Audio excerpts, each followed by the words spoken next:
The invitation arrived in September. Columbia University.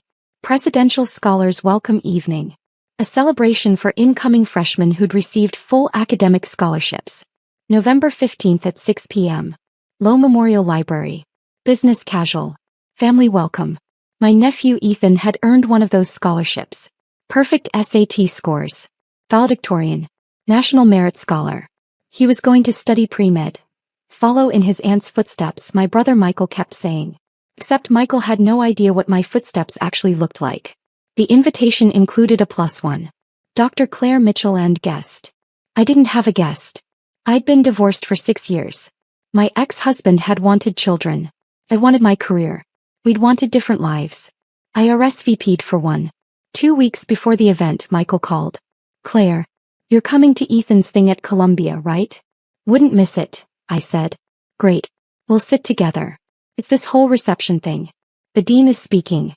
Very prestigious. Ethan's so excited. I'm excited too. He's going to be pre-med. Just like his aunt. Michael's voice was warm with pride. Remember when you were pre-med? Now look at you. Working at the hospital. It's come full circle. Working at the hospital. That's how Michael described my career. For the past 20 years. I'd stopped correcting him 15 years ago. It has, I said simply.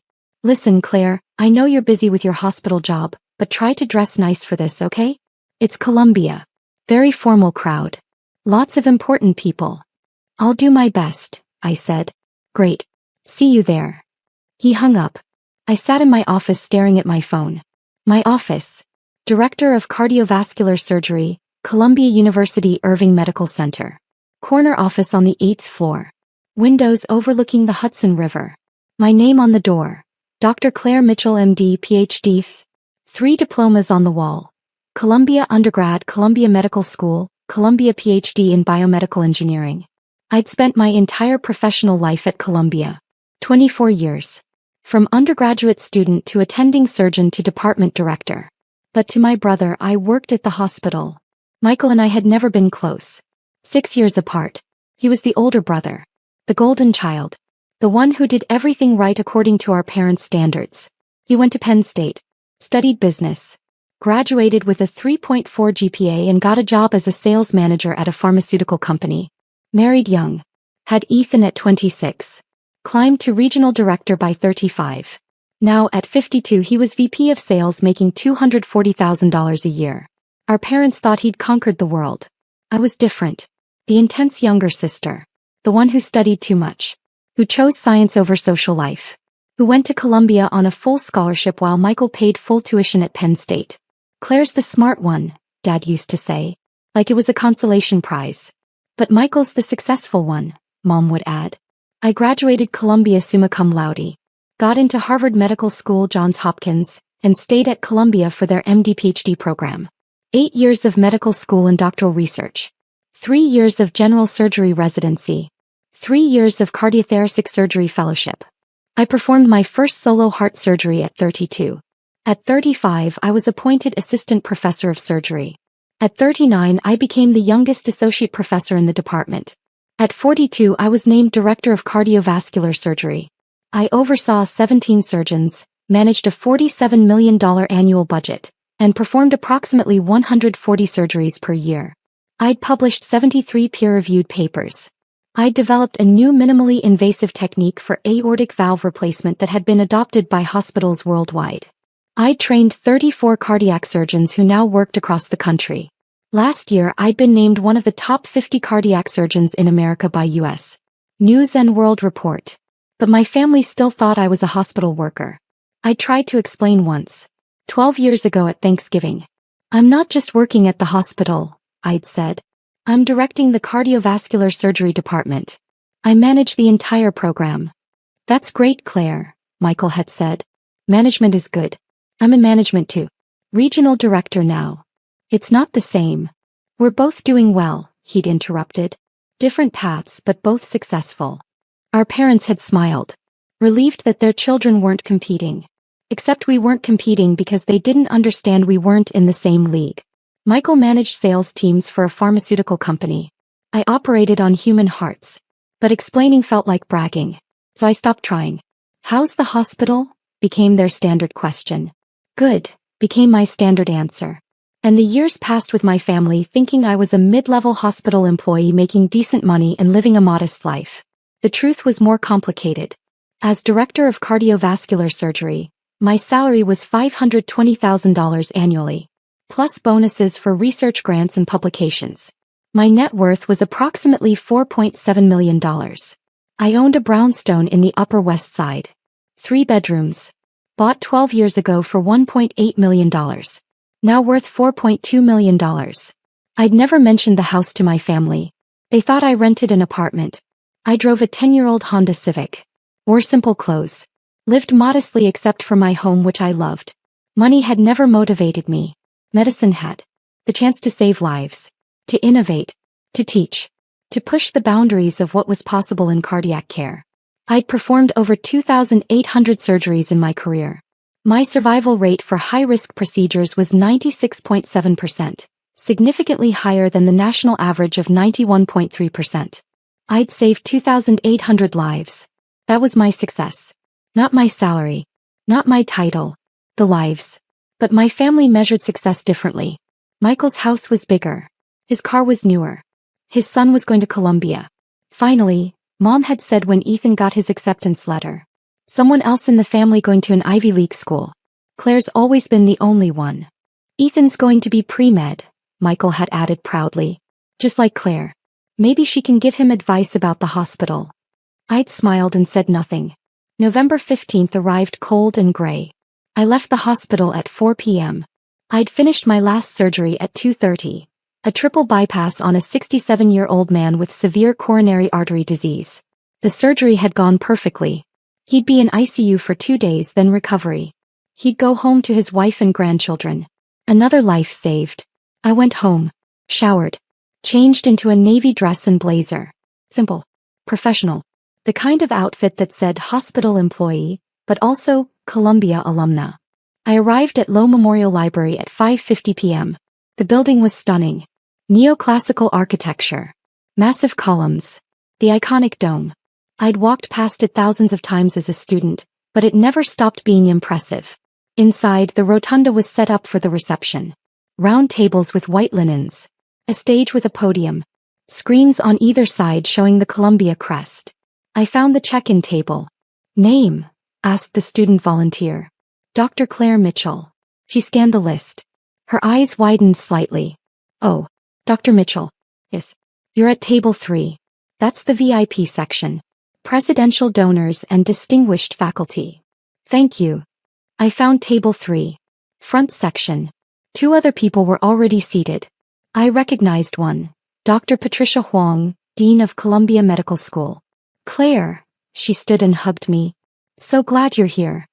Wouldn't miss it. My nephew is one of the scholars. Wonderful. These kids are incredible. We're so lucky to have them. The other person at the table introduced himself. Robert Chin. I'm on the board of trustees. Claire Mitchell. I'm faculty at the medical school. What department? Cardiovascular surgery. Are you the Dr. Mitchell who developed the minimally invasive aortic valve technique? I am. Brilliant work. My father had that procedure last year. Changed his life. We talked about cardiac innovation. About Columbia's research programs. About the future of medical education. At 6:15 I saw Michael enter with his wife Linda and Ethan. Michael was wearing a suit. Linda had on a cocktail dress. Ethan looked uncomfortable in dress pants and a button-down shirt. They were scanning the room. Looking for their table. I waved. Michael saw me. Waved back. Started walking over. Then he noticed where I was sitting. Table 3. Front section. With the dean and a board member. He hesitated. Walked over anyway. Claire. You're here early. I am. This is table 3. I think that's for faculty and VIPs. I know. I'm sitting here. Oh. They put you with the VIPs? That's nice of them. He didn't understand. Thought someone had made a seating error in my favor. Where are you sitting? I asked. He checked his card. Table 17. Back section. Come on Linda, Ethan. Let's find our table. Good to see you, Michael, I said. We'll catch up after. They walked away. Dr. Huang smiled at me. Your brother? Yes. He seems nice. He is. He just doesn't quite understand what I do. How is that possible? You're one of the most prominent cardiac surgeons in the country. He thinks I work at the hospital, like a staff position. I've never corrected him. She stared at me. Why not? Because it doesn't matter. My work speaks for itself. Whether he understands it or not doesn't change the lives I've saved or the research I've published. That's very zen of you. Or very tired, I admitted. I spent years trying to explain. Eventually I stopped. Robert Chin leaned over. My brother thinks I'm in finance. I'm chairman of the board of a Fortune 500 company. Family is complicated. It is, I agreed. At 6:30 the program began. The current university president welcomed everyone. Talked about Columbia's commitment to merit-based scholarships. Introduced the Presidential Scholars Program. These students represent the best of the best, he said. Perfect grades. Perfect test scores. But more than that, leadership, innovation, passion for learning. They're the future of Columbia and the future of our world. Applause.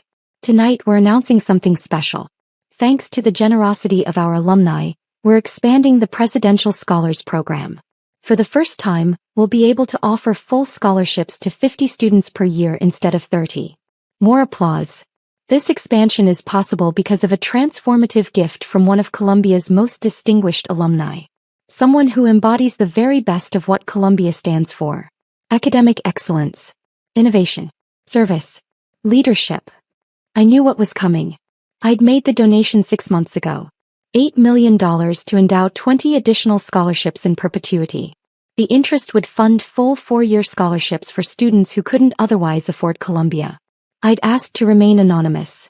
But the development office had convinced me to let them announce it at this event. It will inspire the students, they'd said. Show them what's possible. I'd agreed. Reluctantly. Now sitting at table 3 I realized Michael was in the audience. At table 17. About to find out who his sister really was. The president continued. This alumna graduated summa cum laude. Completed her MD and PhD here. Became one of the youngest department directors in Columbia Medical Center history. She's published over 70 papers, developed life-saving surgical techniques, and trained dozens of surgeons who now save lives across the country. I could see table 17 from where I sat. Michael was listening politely. Probably wondering who this impressive person was. Last year she was named one of the top 50 cardiac surgeons in America. This year she's giving $8 million to ensure that students like our presidential scholars can afford to attend Columbia regardless of their financial circumstances. The screens lit up. My photo appeared. Professional headshot from the medical center website. Below it, Dr. Claire Mitchell MD PhD, Director of Cardiovascular Surgery, Columbia University Irving Medical Center. Please join me in thanking Dr. Claire Mitchell for her extraordinary generosity and her lifetime of service to Columbia. The room erupted. 800 people stood, applauding. I stood slowly, smiled, waved slightly. At table 17 Michael was frozen. His mouth was open. He was staring at the screen. Then at me. Then at the screen again. Linda was standing and clapping, but she looked confused. Ethan was staring at me with an expression I couldn't quite read. The president gestured for me to come to the stage. I walked up. The applause continued. He handed me the microphone. Thank you, I said. I'm not much of a public speaker. I'm better with scalpels than words. Light laughter. But I want to say something about why this scholarship matters to me. 28 years ago I was sitting where these students are sitting. A presidential scholar. First in my family to go to an Ivy League school. Daughter of a factory worker and a teacher. I had perfect grades but no money for tuition. I paused. Columbia gave me a full scholarship. Without that scholarship I would have gone to state school. Maybe become a nurse instead of a surgeon. Maybe never had the opportunity to develop new surgical techniques or train the next generation of cardiac surgeons. That scholarship changed my life. I looked at the presidential scholars. 50 faces. Young. Eager. Brilliant. So this donation isn't charity. It's paying forward what Columbia gave me. The chance to reach my potential. The chance to serve. The chance to make a difference. I looked at table 17. Michael was still frozen. Not clapping. Just staring. These students will do extraordinary things. They'll cure diseases. Build companies. Create art.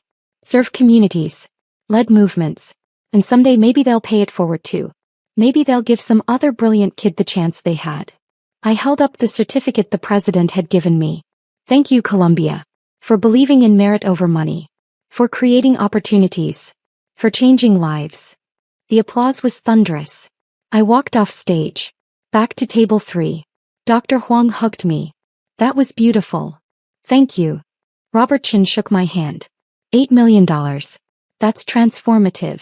It's an investment, I said. In the future. The rest of the evening was a blur. Dinner was served. I made small talk with the table. Students approached to thank me. Faculty members congratulated me. At 8:30 the formal program ended. Networking began. Michael appeared at my table. Claire, can we talk? Of course. We walked to a quiet corner of the rotunda. He looked shaken. You donated $8 million. Yes. $8 million. Yes, Michael. Where did you get $8 million? I saved it. Over 24 years. Plus investments. Plus the sale of some stock options. Stock options from what? I consult for a medical device company. They gave me equity. The company went public. The stock appreciated. He was quiet for a long moment. You're not just working at the hospital. No. You're the director. Of cardiovascular surgery. Yes. You're one of the top 50 cardiac surgeons in America. According to one ranking, yes. You make, what? What do you make? Michael, I don't think. Just tell me. Roughly. Including bonuses and consulting, about $600,000 a year. His face went pale. $600,000. It's not about the money. You make $600,000 a year and you never told us? You never asked, I said quietly. You asked how the hospital was. I said good. You assumed I was a mid-level employee. I didn't correct you. Why not? Because it didn't matter. You measured success by salary and title. You were proud of your VP position and your $240,000. If I told you I made more, it would have changed our relationship. You would have felt competitive. Or defensive. Or like I was showing off. So I stayed quiet. That's not fair, he said. Isn't it? How many times did you tell people about my job? She works at a hospital. In that dismissive tone. Like it was nice that I had employment but nothing special. He looked away. I heard you tonight, I continued. When people asked about me. She works at a hospital. My son will be the real success. I didn't mean. Yes, you did. You've been saying it for 20 years. I work at the hospital. You're the successful one. The regional director. The VP. The one who made it. Because I thought. You thought I was ordinary. Unremarkable. Just another hospital employee. Because I didn't brag about my achievements or my salary or my research. So you assumed I didn't have any. He was quiet. Michael, I've performed over 2,800 heart surgeries. I've saved 2,800 lives. I've published research that's changed how we do cardiac care. I've trained surgeons who are now saving lives in 34 states. That's my success. Not my salary. Not my title. The lives. I didn't know, he whispered. Because you never asked. You never visited my office. You never asked to see the hospital. You never asked about my research or my patients or my work. You just assumed. At that moment Ethan appeared. Dad? Aunt Claire. He looked between us. Are you okay? We're fine, Michael said automatically. No, we're not, I corrected. But we will be. Ethan looked at me. Really looked at me. You donated $8 million. I did. For scholarships. Yes. Why? Because 28 years ago Columbia gave me a full scholarship. Changed my life. I wanted to do the same for other students. That's. He paused. That's incredible. Thank you. I had no idea you were so successful. Most people don't, I said. I don't advertise it. Dad said you worked at the hospital. Like as a staff person or something. Michael looked ashamed. I do work at the hospital, I said. I'm just also the director of cardiac surgery. Both things are true. Ethan smiled. Can I ask you something? Of course. You said you're going to follow in your footsteps. The pre-med thing. But I don't even know what your footsteps look like. Would you tell me? Really tell me? I looked at Michael. He nodded. I'd be happy to, I said. We went to a coffee shop near campus. The three of us. I told Ethan everything. About medical school. The sleepless nights. The first time I held a human heart in my hands during surgery. The feeling of knowing that if I made one wrong move the patient would die. I told him about my first solo surgery. A 54-year-old woman with aortic valve disease. How I'd been terrified. How my hands had shaken. How the surgery had taken 6 hours. How she'd survived and hugged me 2 weeks later and said, "You gave me my life back." I told him about the research. The years of studying minimally invasive techniques. The failures. The breakthroughs. The moment I realized we could do valve replacements without opening the entire chest cavity. I told him about the first patient who received my new technique. How the recovery time was cut in half. How the complication rate dropped. How other surgeons started adopting it. I told him about the teaching. Training residents and fellows. Watching them perform their first surgeries. Knowing they'd go on to save thousands of lives. That's the real success, I said. Not the salary or the title or the awards. It's the woman who gets to watch her grandchildren grow up because you replaced her valve. It's the man who gets to walk his daughter down the aisle because you repaired his coronary arteries. It's the lives you save and the lives those people touch. Ethan was listening intently. Do you ever lose patience? Yes, I said honestly. Surgery is risk. Sometimes we do everything right and the patient still dies. Those are the hardest days. How do you handle it? I remember the ones I saved. The 96.7% who survived. The families who got to keep their loved ones. And I used the losses to make me better. To refine my technique. To reduce risk. Every patient who dies teaches me something that might save the next one. Michael was quiet. Just listening. I want to do that, Ethan said. I want to save lives. Then you'll be a great doctor, I said. Will you help me? Like mentor me through pre-med? I'd be honored. He smiled. This is so much cooler than I thought. Dad always said you worked at the hospital like it was boring. But this is amazing. Michael flinched. I reached over and squeezed his hand. Your dad didn't know. How could he? I never told him. You could have, Michael said quietly. Why didn't you? Because you seemed happy thinking you were the successful one. The golden child. The one who'd made it. I didn't want to take that away from you. That's incredibly sad, he said. Or incredibly kind, I countered. Depending on how you look at it. I've been a jerk, he said. For 20 years. Introducing you as my sister who works at a hospital, like it was cute that you had a job. You weren't a jerk. You were uninformed. There's a difference. I should have asked more questions. Yes, you should have. But you can start now. Over the next 6 months everything changed. Michael visited my office at the hospital. Watched me do rounds. Sat in the observation gallery during a surgery. Saw what I actually did. Afterward he'd said, that was the most intense thing I've ever witnessed. You're incredible, Claire. Thank you. I'm sorry I didn't see it before. You see it now. That's what matters. Ethan started coming to the hospital every other week. Shadowing me. Bernie. Asking questions. I introduced him to residents. Let him observe procedures. Taught him about anatomy and physiology and the art of surgery. You're a natural teacher, one of my residents said. You should do more of this. I am, I said. Starting with my nephew. In March, Michael called a family meeting. Mom, Dad, Linda, Ethan, and me.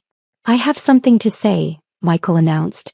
For the past 25 years, I've been telling everyone I was the successful sibling. The one who made it.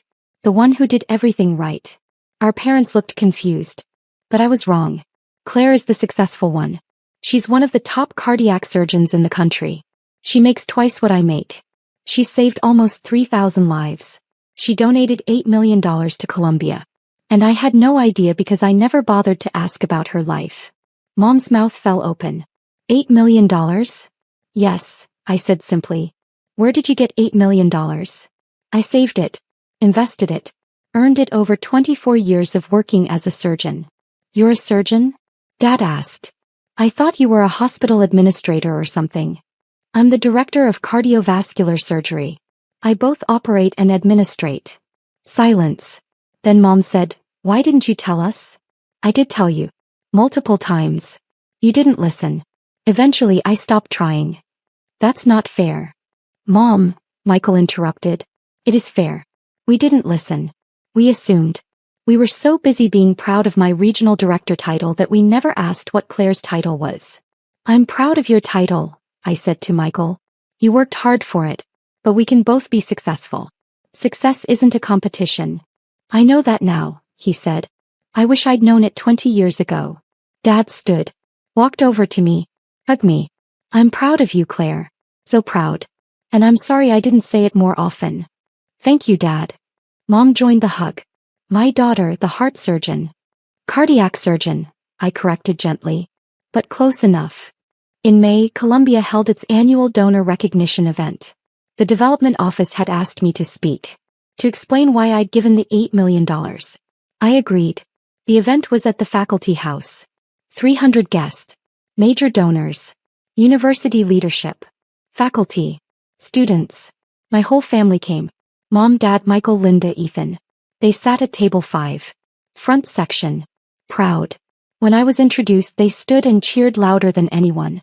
I walked to the podium, looked out at 300 faces, and began. 28 years ago, I walked onto this campus as a scared 18-year-old from a working-class family in New Jersey. I'd been accepted to Columbia with a full presidential scholarship. Without that scholarship, I would have gone to Rutgers. Probably become a nurse. Maybe taught biology at a high school. I paused.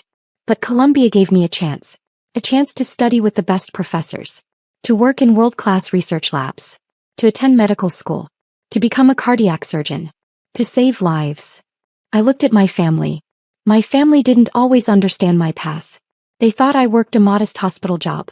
They didn't know I was directing a department or performing complex surgeries or publishing groundbreaking research. And honestly, that was partly my fault. I didn't share. I didn't explain. I let them think what they wanted to think. Michael was crying. But over the past 6 months, that's changed. My family now understands what I do. And more importantly, why I do it. Not for the salary or the prestige or the recognition, but because every surgery is a chance to give someone more time. More birthdays. More anniversaries. More moments with the people they love. I held up the donor recognition plaque. That's why I gave $8 million to Columbia. Because this university gave me the chance to do that work. To save those lives. To make that difference. And I want to give that same chance to 50 more students every year. Forever. The room stood, applauding. My family stood first. After the speech, after the networking, after the thank yous and handshakes and photographs, I found my family waiting for me. Ethan hugged me first. That was amazing, Aunt Claire. Thank you. Michael hugged me next. I'm so proud of you. I should have said that 20 years ago. You're saying it now. Better late than never? Much better late than never. Mom and Dad hugged me together. Our daughter, Mom said. The heart surgeon. The professor. The philanthropist. Just Claire, I said. Doing work I love. Just Claire who saved 2,800 lives, Dad corrected. We went to dinner afterward. An Italian place in Morningside Heights. The kind of restaurant families go to celebrate. And we celebrated. Not my donation. Not my title. Not my salary. But the fact that after 25 years of being invisible to them, my family finally saw me. Really saw me. Not as she works at the hospital. But as Dr. Claire Mitchell. Cardiac surgeon. Lifesaver. And that was worth more than $8 million. That was priceless.